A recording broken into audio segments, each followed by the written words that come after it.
In 1944, a small town in Illinois became the epicenter of one of the strangest and most unsettling events in American history.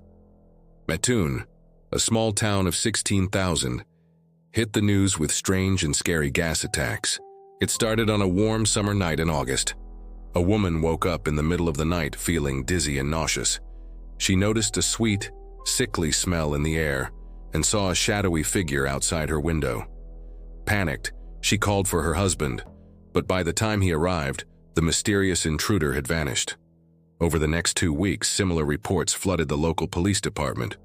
Dozens of residents claimed they had been attacked by an unknown assailant who sprayed a mysterious gas into their homes. The victims described feeling weak, dizzy, and paralyzed. Some even reported temporary blindness and difficulty breathing. The town was gripped by fear. People began locking their doors and windows, afraid to go out at night. The local newspaper dubbed the attacker the Mad Gasser of Mattoon, and the story quickly spread across the country. Law enforcement officials were baffled. Despite an intense investigation, they couldn't find any physical evidence of the attacks. No footprints, no gas residue, nothing.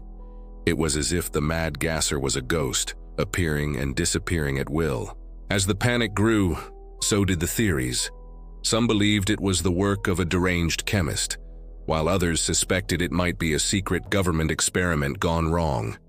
The lack of concrete evidence only fueled the speculation.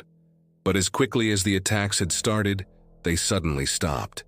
By mid-September, the reports had ceased, and life in Mattoon began to return to normal.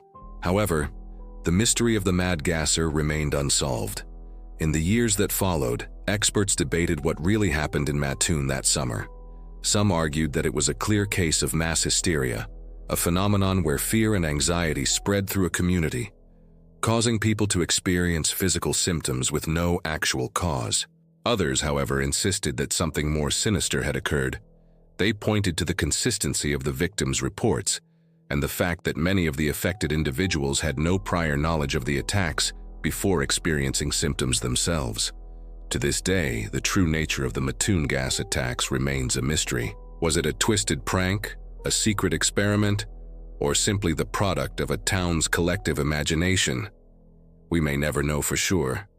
What we do know is that for those 2 terrifying weeks in 1944, the people of Mattoon lived in fear of an invisible enemy, one that seemed to strike without warning and disappear without a trace. It's a chilling reminder of how the unknown can grip a community, and how the line between reality and imagination can sometimes blur in the face of fear.